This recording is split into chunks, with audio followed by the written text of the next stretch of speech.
The professor smiled before he tried to destroy her. In a packed lecture hall at Franklin Technical University in Boston, Professor Nolan Grayson pointed at the quiet black girl in the back row and said, "Miss Bennett, come down here and prove you belong in this room." Nia Bennett knew exactly what he meant. He did not mean the classroom. He did not mean the course. He meant physics itself.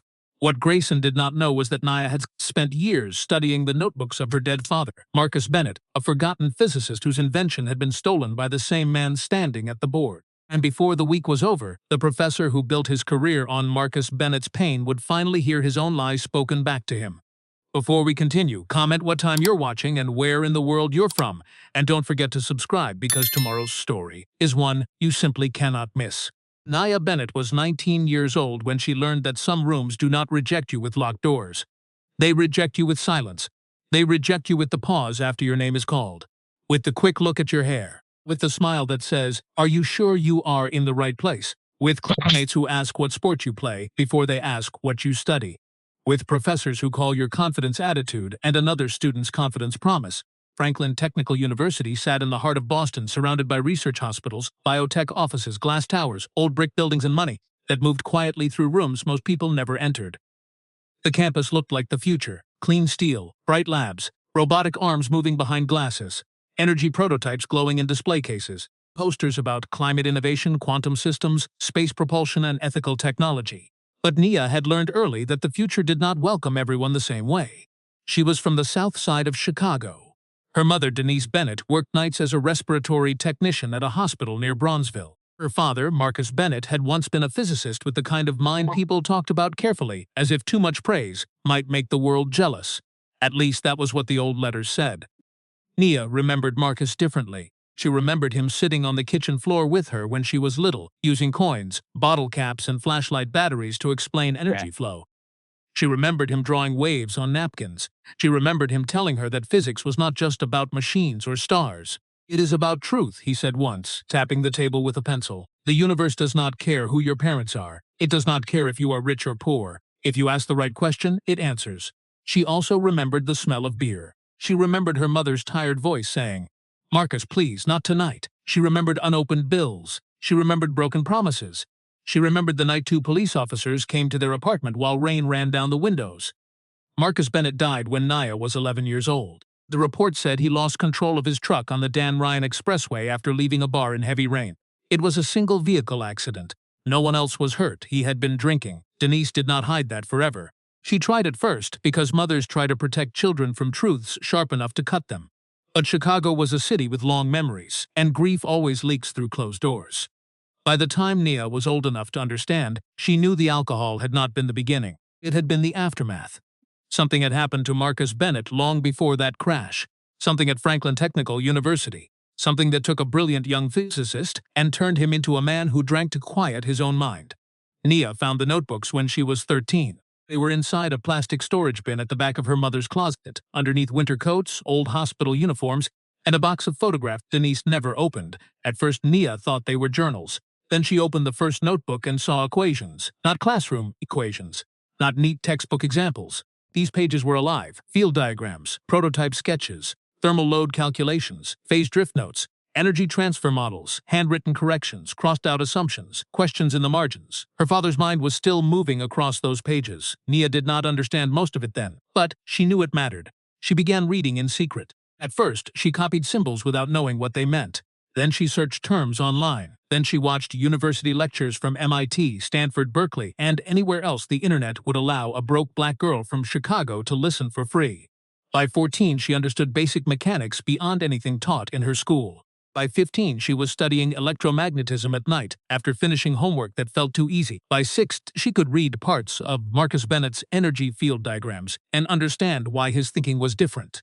By 17, she knew her father had not been working on an ordinary device. He had been building a stabilization method for high-density energy storage. The Bennett Source Stabilization Model. That was what he called it in the notebooks. The idea was powerful but simple enough to explain. Large energy systems could collapse during rapid transfer because the field became unstable under pressure. Most researchers tried to correct the instability after it appeared. Marcus believed that was too late. He believed the problem began earlier, at the source. Correct the phase drift before the collapse becomes visible. Do not chase failure. Prevent it from becoming inevitable. That was the heart of his invention. If developed properly, it could make grid-scale clean energy systems safer and more reliable. It could help hospitals during blackouts. It could protect transit systems during storms. It could support neighborhoods that always lost power first and got help last. Marcus Bennett had not been chasing fame. He had been chasing stability. For machines, for cities, maybe for himself. Then Nia found the letter. It was folded inside the back pocket of the third notebook. The paper had yellowed with age. Dear Mr. Bennett, following review of your conduct and research submissions, your position in the graduate physics program at Franklin Technical University has been terminated due to academic misconduct, unauthorized use of laboratory property, and misrepresentation of faculty research. At the bottom was a signature, Dr. Nolan Grayson, committee chair. Nia read that signature until it burned into her memory. When she asked her mother about it, Denise froze at the kitchen sink. The water was running, her hands were under it, but she had stopped moving. Where did you find that? Denise asked. In Dad's notebooks. Denise shut off the water. The kitchen became too quiet. For a long moment her mother did not turn around. Then she said, Your father was brilliant. I know. No, baby, you do not know what I mean. He was brilliant in a way that made powerful people uncomfortable. What happened at Franklin? Denise dried her hands slowly, too slowly. He trusted the wrong man. Grayson? Her mother closed her eyes. Yes, what did he do? Denise turned then, and Nia saw fear on her face. Not fear of the past. Fear that the past had found their kitchen. He took something from your father, Denise said. And when Marcus tried to fight, Franklin helped bury him. That was all she would say. For years, that was all Nia had.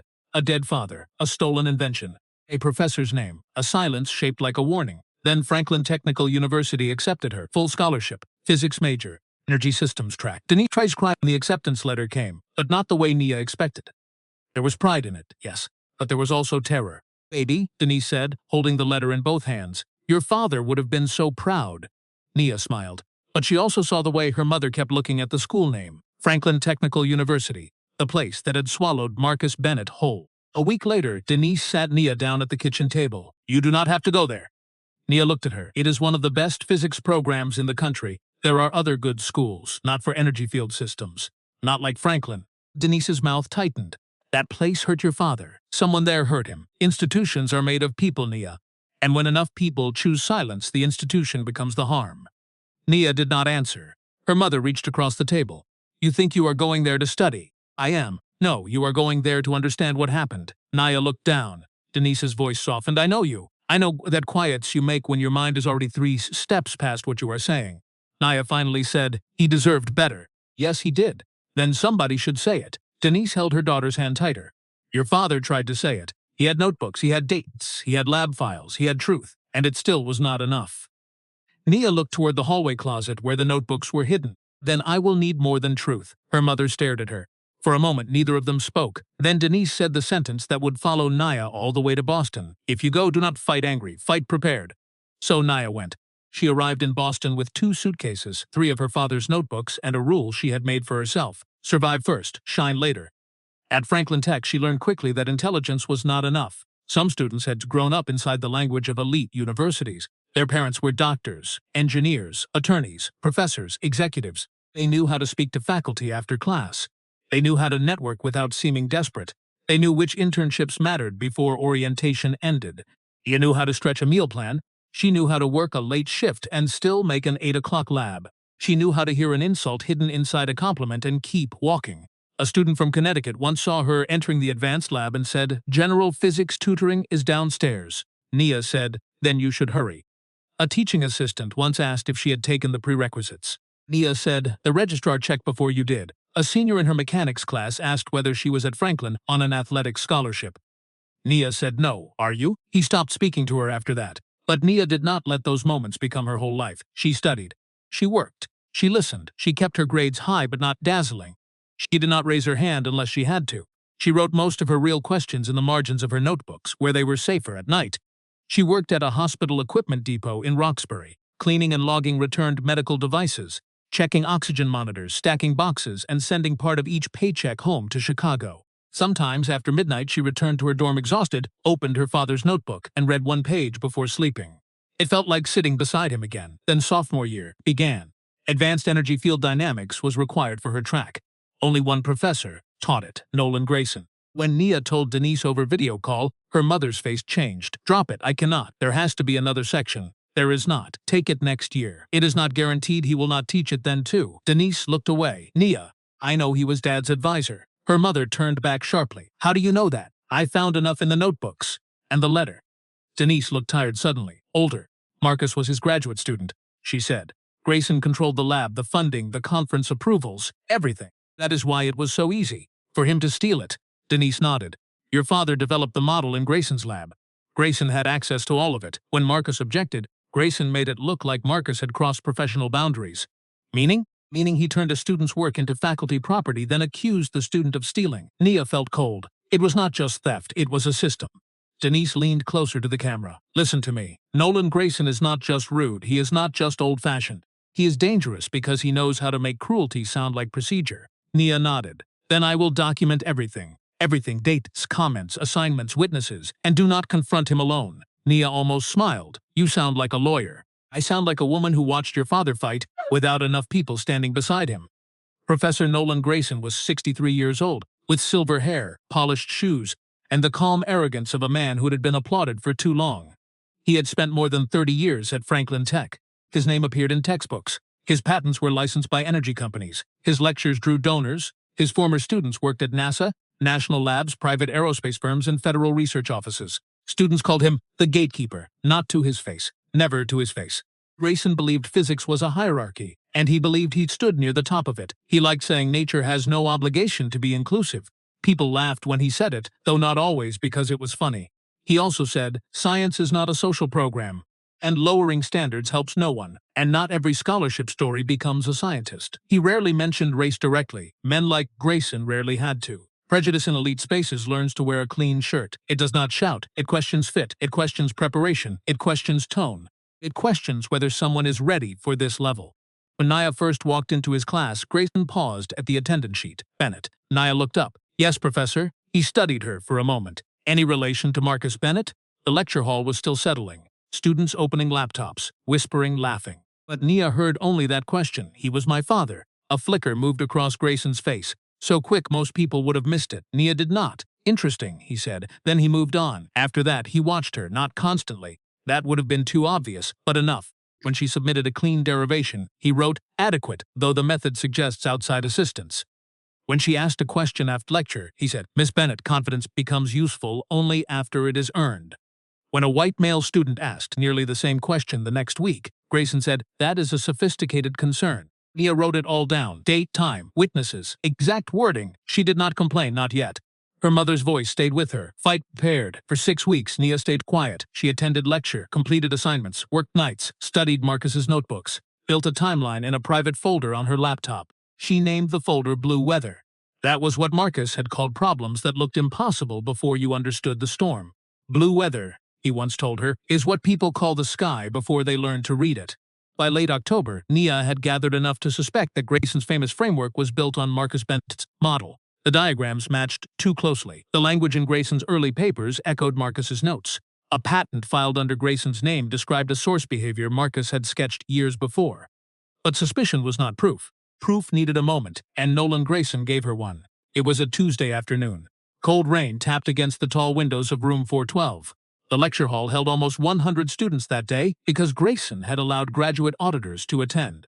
The topic on the syllabus was nonlinear collapse in high-density energy fields. Nia arrived tired. She had worked until after midnight, slept 4 hours, and skipped breakfast. The dining hall line was too long. She sat in the back row, left corner, her usual seat, close enough to hear, far enough to disappear. Grayson entered 5 minutes late. He carried a folder and a piece of white chalk. No laptop, no slides. The room quieted. Grayson placed the folder on the desk and looked around. Today, he said, we will separate ambition from ability.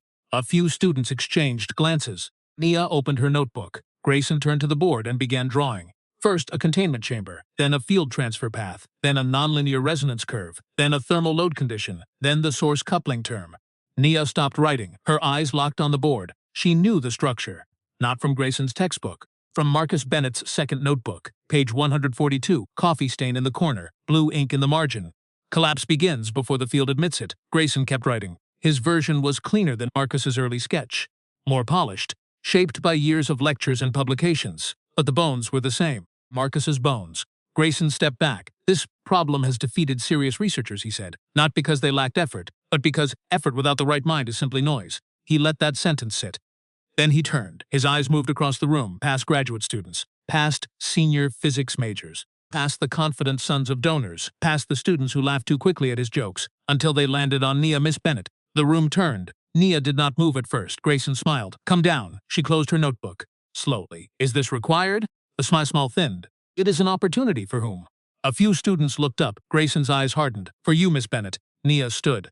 The walk from the back row to the front felt longer than it was. Every step carried the weight of 100 eyes, curious eyes, uncomfortable eyes, hungry eyes. Some students already expected failure. Some wanted it, some simply wanted drama. Nia reached the board. Grayson held out the chalk. For half a second he held it just out of reach before letting her take it. Small cruelty. But small cruelty still reveals character. Grayson faced the class. "Miss Bennett comes to us from Chicago on scholarship with an apparent interest in energy systems. Let us see whether interest can survive contact with actual physics." A few students laughed nervously. Nia looked at him. "Is this being graded? If you stabilize the model, I will give you full credit on the next exam." A ripple moved through the room, "And if I do not, then I will recommend that you withdraw from this course before you damage your academic record beyond repair." He paused. "And if you present borrowed work as original understanding, I will pursue disciplinary action." The room became very quiet. Now everyone understood. This was not a challenge, it was a trap. Nia looked at the board. The model was real, but staged to fail. Grayson had written the system with an assumption that treated instability as a downstream problem. Students would naturally try to correct the output field after visible drift had appeared. That path was brutal, time-consuming, and ultimately unstable under rapid transition. Marcus Bennett had seen the flaw decades earlier. The collapse began at the source. If the phase drift was not corrected before amplification, every later correction arrived late. Now lifted the chalk. Grayson folded his arms. "Take your time. Guessing quickly is still guessing." Nia erased the final section of his model. The room gasped. "Step forward." "What are you doing?" "Removing the false assumption. The assumption is standard, that is why the model fails." Another gasp. Someone whispered, "Oh no." Grayson's face tightened. "Proceed carefully, Miss Bennett." Nia began to write.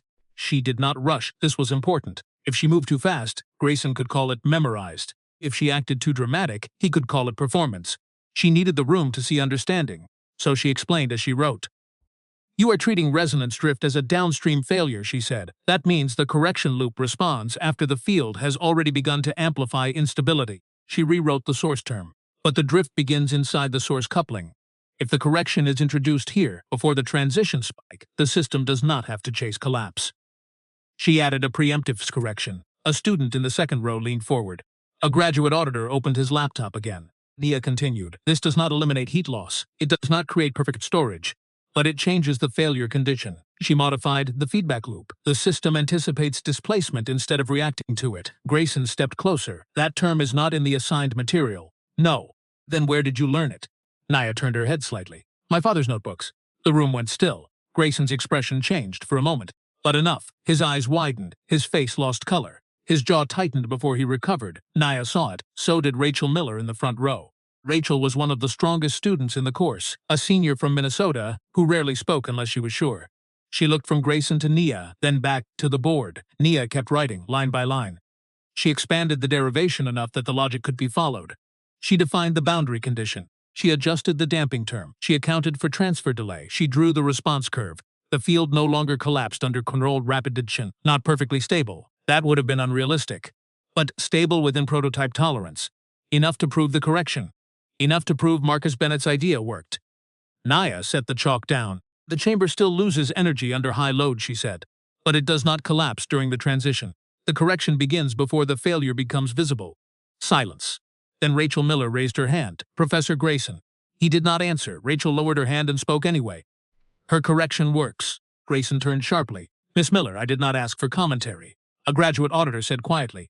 "The source term checks out." Grayson snapped, "Enough." But the damage was done. Students were looking at the board now, not at him. They were seeing it. Nia had not guessed. She had not memorized. She understood. Grayson faced her. "Where did you really get this?" "I do." Marcus Bennett was not a recognized authority in this field. He should have been. The sentence struck him like a slap. For 1 second, the lecture hall saw what Nia saw. Fear. Not anger, not academic concern, fear. Then Grayson turned to the class. Dismissed. No one moved. He raised his voice. "Now." Chairs scraped. Bags opened. Students filed out in uneasy silence, many glancing at the board, some taking photos before Grayson could stop them. Nia picked up her notebook. Grayson stepped close enough that only she could hear. "If you keep pushing this, Miss Bennett, you will not last another semester at Franklin Tech." Nia looked at him. "Is that advice or a threat?" His voice dropped lower. "It is experience." Nia held his gaze. "Then maybe your experience is out of date." She walked out. By dinner, the physics department knew something had happened. By midnight, photos of the board were in group chats. By morning, students outside Nia's dorm were whispering when she passed.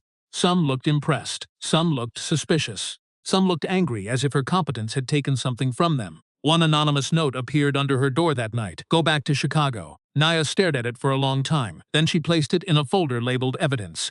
2 days later, the official email arrived. Subject: Notice of Academic Misconduct Review. Nia read it in the hallway outside her thermodynamics recitation. The accusation was not simple cheating. It was worse. Franklin Tech alleged that Nia Bennett had made unauthorized use of confidential research material connected to the university's Energy Stabilization Initiative. In other words, Grayson was not only accusing her of stealing, he was claiming her father's correction belonged to him and to the institution. Again, her meeting was scheduled for 4 o'clock that afternoon. Sloan Applied Sciences Building, 7th floor. Nia went. She wore a dark sweater, tied her hair back, and carried a folder with copies from Marcus's notebooks. Inside the conference room sat Professor Grayson and Associate Dean Patricia Hall. Dean Hall was in her late 50s, with pearl earrings, careful posture, and the tired politeness of someone who had spent years mistaking institutional calm for fairness. Grayson looked relaxed. That scared Nia more than anger would have. "Sit down, Miss Bennett," Dean Hall said. Nia sat.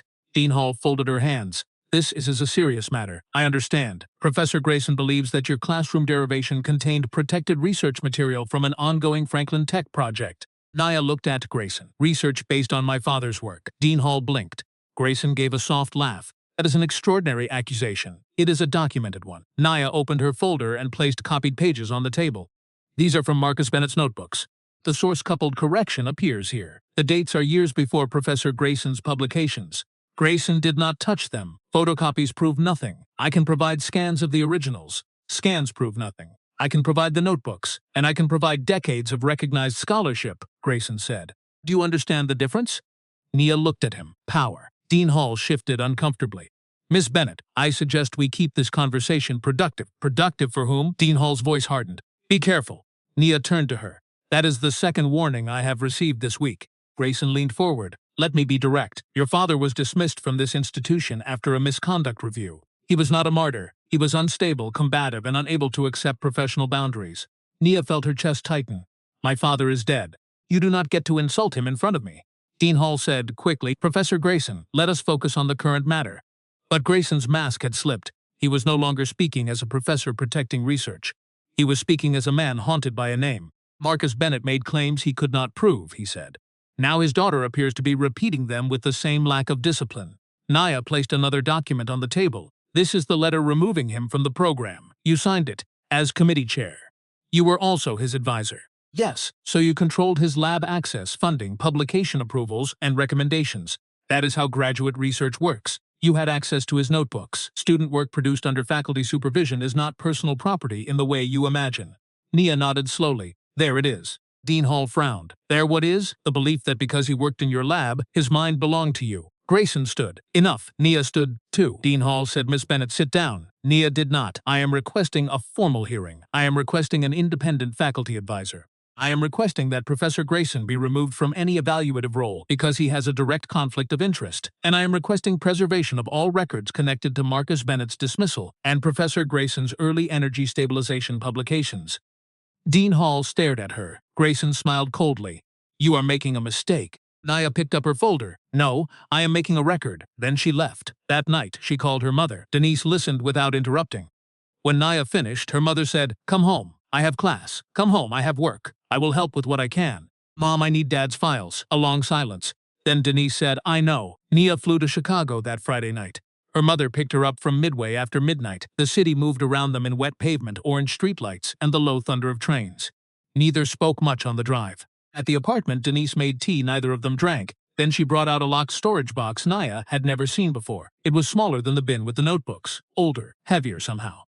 "I kept this hidden," Denise said. "Why?" "Because I thought if you did not know everything, maybe you could live lighter." Nia touched the lid. "I do not think silence made me lighter." Denise closed her eyes. "No, I guess it did not." She unlocked the box. Inside were letters, lab records, photographs, conference programs, legal notices, and an old external drive wrapped in cloth. The first photograph showed Marcus Bennett at 28 years old, standing beside a prototype chamber in a Franklin Tech lab. He wore safety glasses pushed up on his head, a gray D-sweater, and the wide, hopeful smile of a man who still believed the world could be fair if the evidence was clear enough. Beside him stood a younger Nolan Grayson. Grayson was 36 in the photograph, old enough to hold power, young enough to want more. Nia picked up a draft paper. The title was technical, but the author line was clear. Marcus Bennett, graduate researcher, Nolan Grayson, faculty advisor. That made sense. Marcus was the PhD student, Grayson was the professor. Then she found a later draft, principal investigator. Marcus Bennett, research assistant. Then the final publication, Nolan Grayson alone. Nia's throat tightened. He erased him one draft at a time. Denise nodded. Your father noticed. He confronted him. Grayson told him senior faculty needed to lead the publication because the work needed credibility. Nia looked at the publication again. Credibility meant a white professor's name. Denise did not answer. She did not need to. Nia found the complaint Marcus filed in April of 1998. He accused Grayson of authorship manipulation, intellectual theft, retaliation, and misuse of graduate student research. Attached were lab logs, notebook references, prototype photos, and witness names. Lydia Coleman, David Harris, Angela Price, Peter Walsh. Who were they? Lab members, Denise said. People who saw pieces of what happened. Did they support him? Denise's face hardened. Not enough? What does that mean? It means when the committee asked questions, they suddenly became unsure. Nia read the university decision. Insufficient evidence. 2 weeks later, Marcus was accused of unauthorized use of lab property and removed from the program. 6 months later, Grayson received a major energy research grant. 1 year later, Grayson filed a patent based on the stabilization framework. The timeline was not subtle. It was theft wearing administrative language. Denise reached into the bottom of the box and removed a sealed envelope. Nia saw her name in her father's handwriting. To Nia, when she is ready. Her hands shook. Mom, he wrote it after Franklin dismissed his complaint, Denise said. I did not know when to give it to you. Nia opened the envelope carefully. My little star, if you are reading this, then there are things I did not survive well enough to explain. I loved physics because nature tells the truth. People do not always do that. Powerful people especially can build entire rooms where lies sound official. I built something real, a way to stabilize energy fields before collapse begins. If anyone tells you I imagined it, they are lying. If anyone tells you I stole it, they are lying. If anyone tells you I was too broken to have been brilliant, they are lying too. I made mistakes after they took my work. I drank too much. I hurt your mother by disappearing into my own shame. I am sorry for that. Pain is not an excuse to become absent from the people who love you, but I need you to know this. They took credit. They took my name. They did not take the truth. If one day you stand in a room where someone tells you that you do not belong, do not shrink to make them comfortable. Ask the right question. Show the work. Find witnesses. Protect your mind. And never let a coward with a title convince you that silence is wisdom. You are not an accident, Nia. You are the evidence, love. Dad. Nia pressed the letter against her chest. For a few minutes, she could not speak. Then the tears came. Not quiet tears, not controlled tears. The kind of crying that breaks through years of trying to be strong because strength is the only thing people allow you to keep. Denise came around the table and held her. I am sorry, Denise whispered. Nia shook her head against her mother's shoulder. He knew, yes, he knew this might happen. I think he hoped it would not. After a long time, Nia wiped her face and looked back at the documents. Where's Lydia Coleman now? Denise thought for a moment. Philadelphia, maybe. She became a professor, I think. Nia opened her laptop. Within 20 minutes, she found Dr. Lydia Coleman, professor of physics education at Temple University. Her early career publications included energy systems. Then the field changed abruptly. One footnote in an old paper made Nia stop breathing. For MB, whose questions deserved better answers, Nia sent an email from her personal account. Dr. Coleman, my name is Nia Bennett. I am Marcus Bennett's daughter. I have his notebooks. I need to know what happened in Professor Nolan Grayson's lab. The reply came at 3:17 in the morning. I have waited years for this message. Come to Philadelphia if you can. Do not use Franklin Tech email. Nia returned to Boston with the storage box as her carry-on. On Monday morning, she contacted Dr. Hannah Reed. Dr. Reed was 46 years old, an experimental physicist from Detroit, and one of the few black women on Franklin Tech's science faculty. Her lab focused on energy access and urban infrastructure, especially backup power systems in underserved communities. Students described her as demanding but fair. At Franklin Tech, that made her almost revolutionary. Nia had attended one of her public lectures the previous semester. Dr. Reed had said, a system is not neutral just because equations are involved. Every system serves someone. Now Nia needed someone who understood both physics and systems. She sent a short email. Dr. Reed replied in 8 minutes.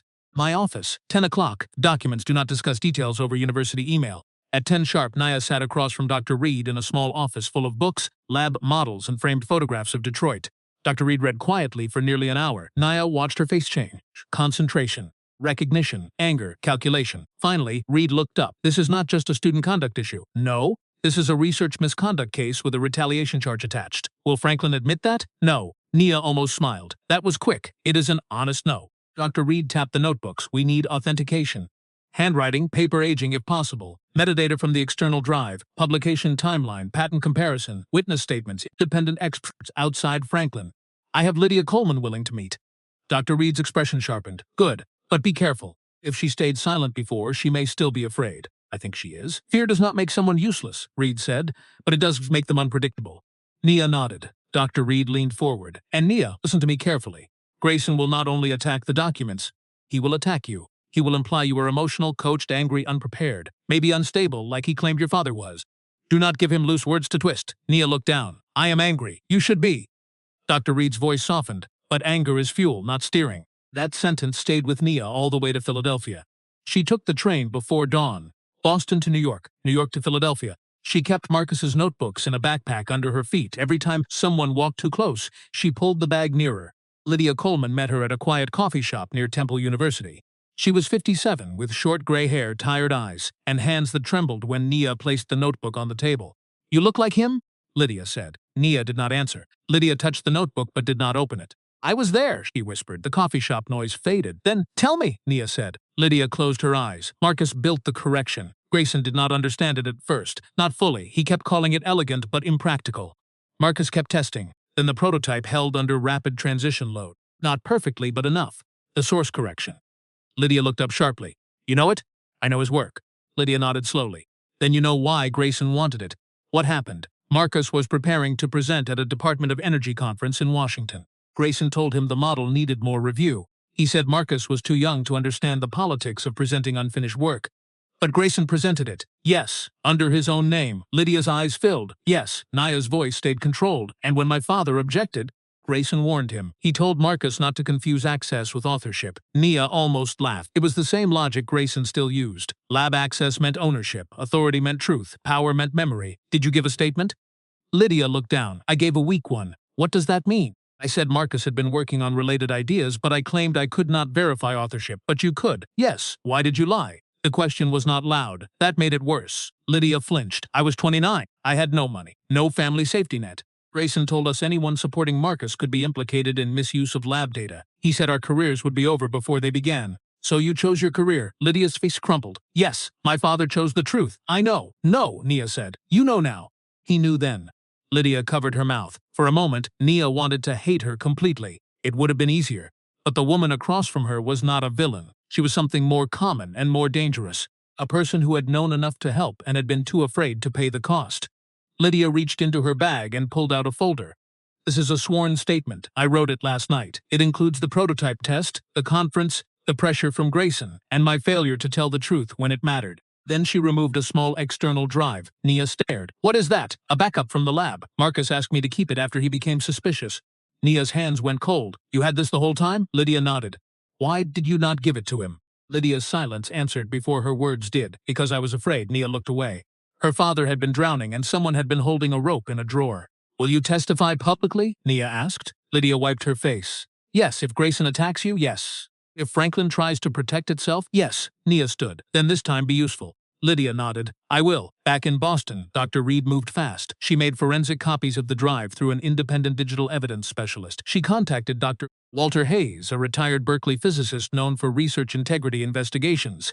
She asked 2 external energy systems experts to review Marcus Bennett's technical model. She filed a formal conflict of interest notice against Grayson. Franklin Tech responded by scheduling Nia's disciplinary hearing for the Monday of Thanksgiving break. Nia read the notice twice. Then she handed it to Dr. Reed. Dr. Reed's face went cold. They are trying to empty the campus. Can they do that? They just did. The hearing was set for 9 o'clock in the morning. Administrative Hall, Room 6B. Most students would be gone. Many faculty would be traveling. The campus would be quiet. Nia felt the trap closing. That night she sat alone in her dorm room with Marcus's letter open beside her. For the first time she understood why her father had broken. Not because he was weak. Because the machine was built to exhaust the person telling the truth. It did not need to prove you wrong. It only needed to make fighting feel impossible. Her phone rang. It was her mother. "How are you?" Nia looked at the hearing notice, tired. "That is not what I asked." Nia closed her eyes. "I am scared." Denise was quiet. Then she said, "Good." Nia almost smiled through the fear. "Good? Fear means you understand the size of what you are facing. Just do not let it make decisions for you." Nia looked at her father's handwriting. "I wish he was here." "So do I." "Do you think he would be disappointed that I am scared?"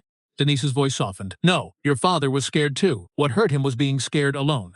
Nia swallowed. "You are not alone, baby." The hearing room was cold. No windows. Long table. A pitcher of water no one touched. On one side sat Nia, Dr. Reed, and a student advocate named Karen Ellis, a law student from Northeastern volunteering through a campus justice program. Behind them sat Denise Bennett, who had flown from Chicago overnight. Beside Denise sat Lydia Coleman. At the other side sat Professor Nolan Grayson, Dean Patricia Hall, a university attorney, and two representatives from the Research Commercialization Office. Grayson looked composed, dark suit, blue tie, silver hair, expression calm enough to make an untrained person believe he had nothing to fear. But Nia saw the tightness around his mouth. He was not calm, he was controlled. The panel had 5 members: a student conduct officer, a senior engineering professor, an outside research integrity consultant, faculty representative from chemistry, a dean from student affairs. The outside consultant, Margaret Ellis, chaired the hearing. She was in her 60s, sharp-eyed and direct in a way that made the university attorney uncomfortable. This hearing concerns allegations that Nia Bennett made unauthorized use of protected university research, Ellis began.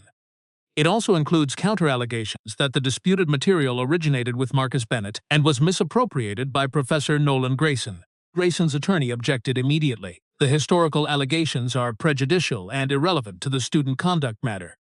Dr. Reed responded before anyone else could. They are central. Professor Grattan claims Miss Bennett stole material belonging to him or the university. We contend that the material was never rightfully his to claim. Margaret Ellis nodded. Objection denied. Grayson's confidence cracked at the edge. The university presented first. Grayson spoke in a calm, regretful voice. He said Nia was bright but reckless. He said her classroom derivation contained elements of confidential research. He said Franklin Tech had a duty to protect intellectual property. He said he took no pleasure in the process. Nia watched him. Men like Grayson always sounded saddest when holding the knife. Then Dr. Reed began. She called Rachel Miller. Rachel walked to the front, nervous, steady. She testified that Grayson singled Nia out, referenced her scholarship, challenged her publicly, threatened her academic standing, and became visibly shaken when Nia mentioned Marcus Bennett. Grayson's attorney asked, "Miss Miller, are you qualified to determine whether the correction was valid?" Rachel took a breath. "I am qualified to describe what happened in the room, and I am qualified to say several of us checked the logic afterward and found it consistent." Another student testified. Then another. A graduate auditor confirmed that Nia's correction was technically coherent and not a random guess. One student admitted he had laughed at first. "I thought Professor Grayson was going to embarrass her," he said. Then she clearly understood the system. After that, Professor Grayson looked scared. The word scared changed the room. Grayson wrote something on a notepad. Then Dr. Reed presented Marcus Bennett's notebooks. She did not dramatize them. She organized them. Dates, development sequence, technical progression, lab references, prototype diagrams, connections to Grayson's later publications. Dr. Walter Hayes appeared by video. He had white hair, heavy glasses, and the blunt tone of a man too old to fear university politics. "I reviewed the notebooks, scanned documents, recovered digital files, and publication history," he said. "The scientific progression is consistent with original development over time. In my professional opinion, Marcus Bennett developed the source-coupled phase correction before Nolan Grayson's published framework." Grayson's attorney leaned forward. "Dr. Hayes, can you state that with absolute certainty?" No serious scientist uses absolute certainty the way attorneys wish they did. The chemistry professor on the panel almost smiled. Hayes continued, "I can state that the evidence strongly supports Bennett's authorship and strongly undermines Professor Grayson's claim of independent origin." The attorney tried again. "Is it possible Miss Bennett fabricated these materials?" Hayes looked annoyed. "She would have needed to fabricate decades-old paper aging, handwriting consistency, obsolete file metadata, technical development beyond her coursework, and historical lab references that align with archived Franklin documents. If she did all that at 19, you should dismiss this hearing and give her a doctorate." This time, no one laughed, but the room shifted. Then Lydia Coleman testified. She walked to the front like every step cost her something. She confirmed Marcus's work. She confirmed Grayson's access. She confirmed the prototype test. She confirmed the conference presentation. She confirmed the pressure placed on lab members. Grayson stared at her with open contempt. When his attorney questioned her, his voice sharpened. Dr. Coleman, you did not support Marcus Bennett's authorship claim at the time, correct? Lydia swallowed. Correct. So today, nearly 3 decades later, your memory has improved. No, Lydia said. My courage has. The room went silent, she continued. I knew enough then, I failed him. I was afraid of retaliation and I chose safety. That was my failure. But my silence does not make Professor Grayson's theft less real. Grayson's face hardened. Then Denise Bennett asked to speak. Dr. Reed turned. Surprised, Denise looked at Margaret Ellis. May I? The panel hesitated. Ellis nodded. Briefly, Denise walked to the front. She did not look like an academic. She looked like a woman who had worked too many nights, buried too much pain, and still put on her best dress because the dead deserved dignity. My husband was Marcus Bennett, she said. Not a file, not an accusation, not a misconduct label. Marcus. Her voice trembled, but she did not stop. He was brilliant before he was broken. He was funny before he was quiet. He used to explain physics to our daughter when she was too little to understand the words because he said her eyes followed patterns. Nia looked down. Denise continued. After Franklin dismissed his complaint, he changed. Every award Professor Grayson received reminded him that the world believed the wrong man. Marcus started drinking because silence inside his own head became something he could not find sober. Grayson looked away. Denise saw it. No, Professor, look at me. The room froze. Grayson slowly looked back. I am not here to say you poured alcohol down his throat. You did not. But do not sit there like you did not help build the pain he was trying to drown. No one moved. Denise faced the panel again. My daughter came here to become a physicist. Instead, the same man who took from her father tried to make her look like a thief for knowing what her father knew. Her voice strengthened. You can call this process whatever you want. To me, it looks like history trying to repeat itself. Denise returned to her seat. Nia reached for her hand, then Nia stood. Dr. Reed whispered, you do not have to.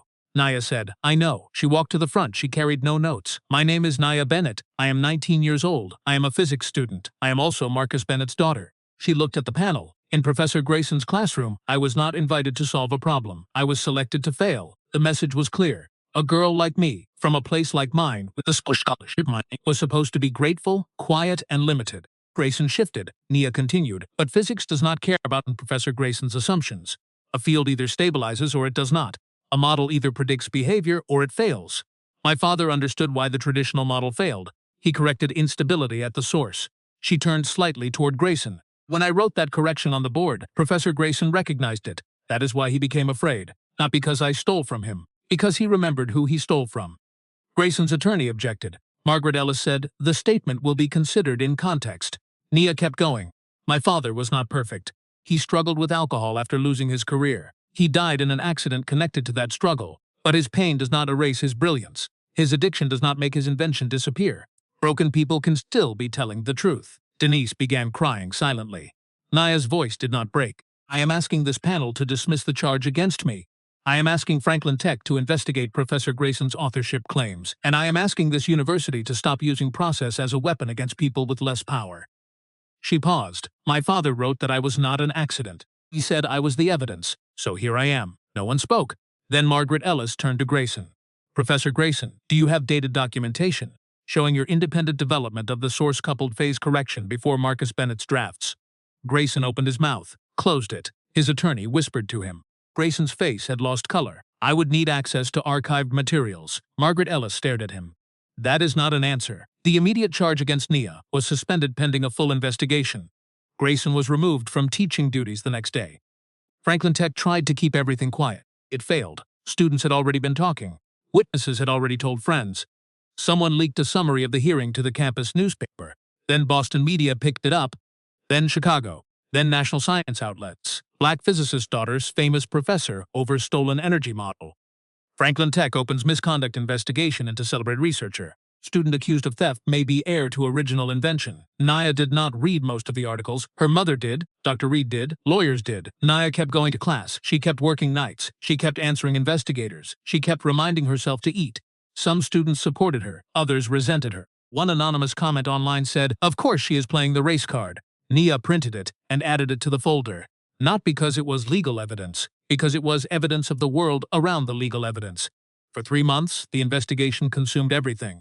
Archived emails were recovered. Patent drafts were compared. Former lab assistants were interviewed. Old conference records were pulled. A retired administrator admitted that Franklin had treated Marcus Bennett's complaint as a threat to a major grant rather than a legitimate authorship dispute. Then investigators found the email. It was from Nolan Grayson to a dean in 1998. Bennett is becoming difficult. If his authorship claims continue, the grant timeline may be affected. We should resolve his status before the review committee convenes. 3 words that had helped destroy a life. When Nia read them in Dr. Reed's office, she felt sick. Her father had not been defeated by misunderstanding. He had been handled, managed, removed. The final report was released in March. It was careful, formal, and devastating. Marcus Bennett was identified as the originator of the source-coupled stabilization correction. Nolan Grayson was found to have misrepresented authorship, retaliated against Marcus Bennett, and later retaliated against Nia Bennett. Franklin Tech acknowledged institutional failure in the original investigation. The misconduct charge against Nia was dismissed with prejudice. Grayson's tenure was revoked. His patents entered legal review. His awards were rescinded or placed under correction. The Grayson Resonance Framework became the Bennett Source Stabilization Model. And finally, after nearly 3 decades, Marcus Bennett's name appeared where it had always belonged. But Nia's most important moment did not happen in front of cameras. It happened 2 weeks later in a private conference room at Franklin Tech. Nolan Grayson requested the meeting. Nia did not want to go. Denise wanted to go even less. Dr. Reed said, "You owe him nothing." Nia said, "I know, I am not going for him." The room was small, no press, no panel, no performance. Grayson sat at the far side of the table. He looked older than he had 3 months earlier. Not wiser, just stripped. His suit hung loosely. His face was pale. His hands rested on the table as if he no longer trusted them. Nia sat across from him. Denise sat beside her. Dr. Reed stood near the door. Grayson looked at Denise first, then Nia. "I asked for this meeting because there are things I need to say without lawyers." Denise's voice was cold. "You had decades." Grayson nodded. "I did." Nia said nothing. Grayson swallowed. "When Marcus came into my lab, I knew he was brilliant. I also knew he was inconvenient." The word made Denise flinch. Grayson closed his eyes briefly. He saw the problem differently. I had been working near the same field, but I did not have the correction. Not the one that mattered. He did. He looked at the table. I told myself that because the work happened in my lab, under my grant, with my equipment, it was partly mine. Then I told myself partly mine was close enough to mine. Then I built a career on that lie. Nia's face stayed still. When Marcus objected, I panicked. I used every advantage I had. My title, my relationships, his race, his anger. I knew the committee would see him as unstable if I framed him correctly. Denise whispered, "God."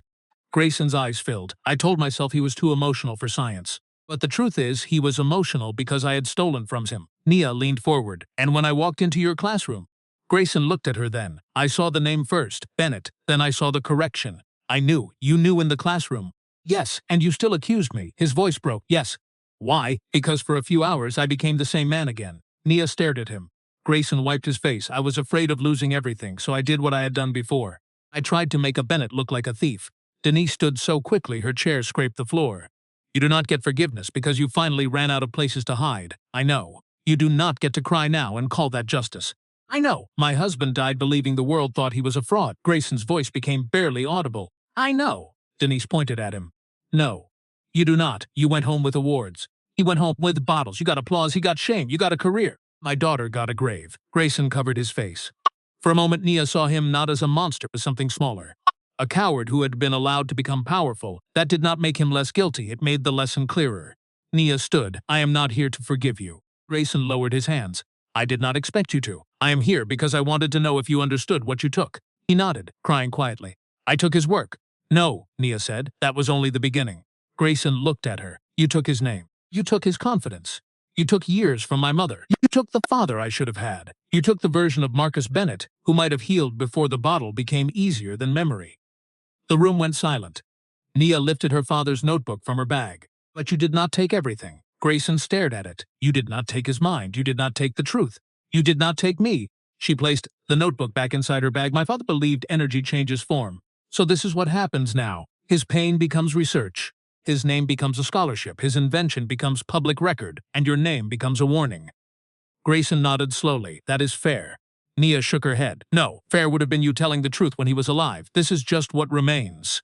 She walked out with her mother. Behind her, Nolan Grayson stayed seated in the room, finally surrounded by the truth he had spent his life outrunning. 1 year later, Franklin Technical University opened the Marcus Bennett Center for Urban Energy Resilience.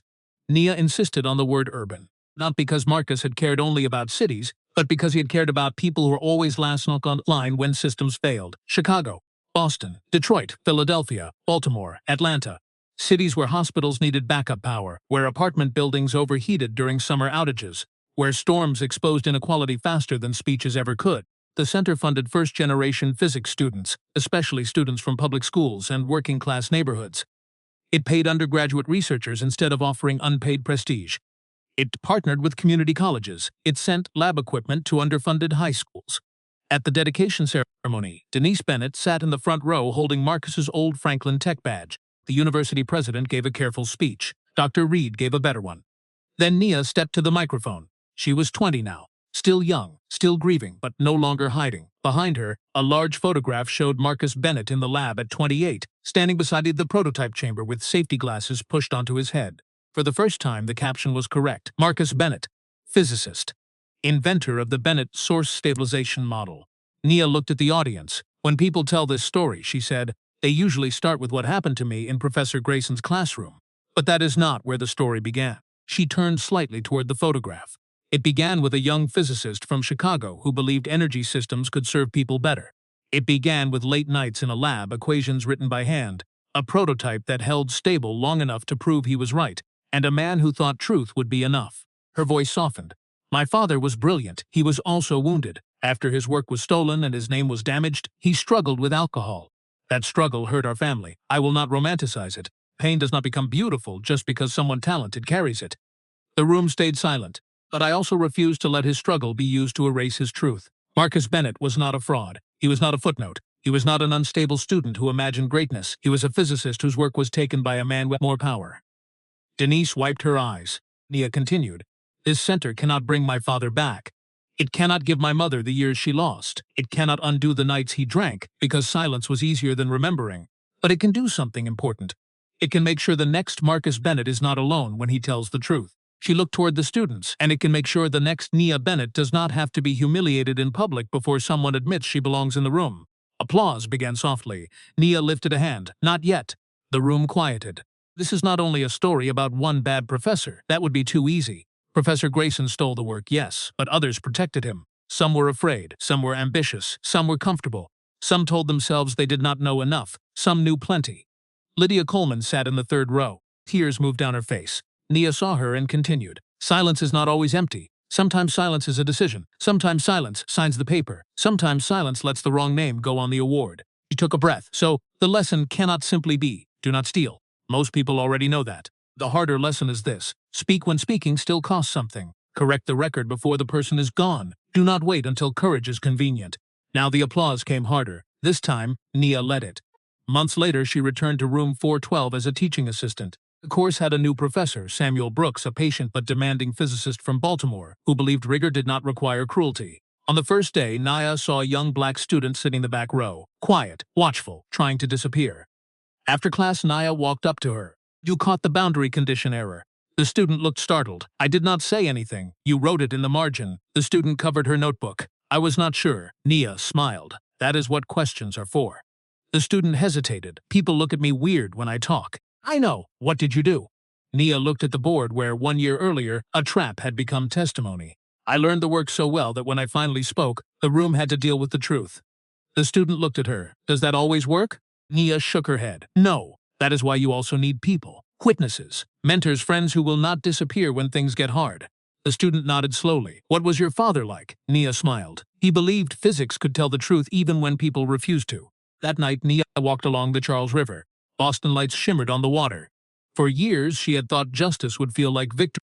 It did not. It felt quieter. It felt like standing in a city that had hurt her family and realizing she no longer had to whisper her father's name. Marcus Bennett was still gone. Nothing changed that. No report, no plaque, no scholarship, no apology. But his work lived, his name lived, and the lie that buried him had finally been forced into daylight. That mattered. Not because it healed everything. Because some wounds do not close until truth is allowed to stand beside them. Nia thought about Nolan Grayson sometimes. Not with pity, not with forgiveness, but with understanding. He had not become a villain in one dramatic moment. He had become through choices that seemed small when he made them. Moving a name, taking the lead, questioning a student's stability, letting a committee assume bias was judgment, calling theft leadership, calling fear professionalism, calling racism standards. That was how harm worked in polished places.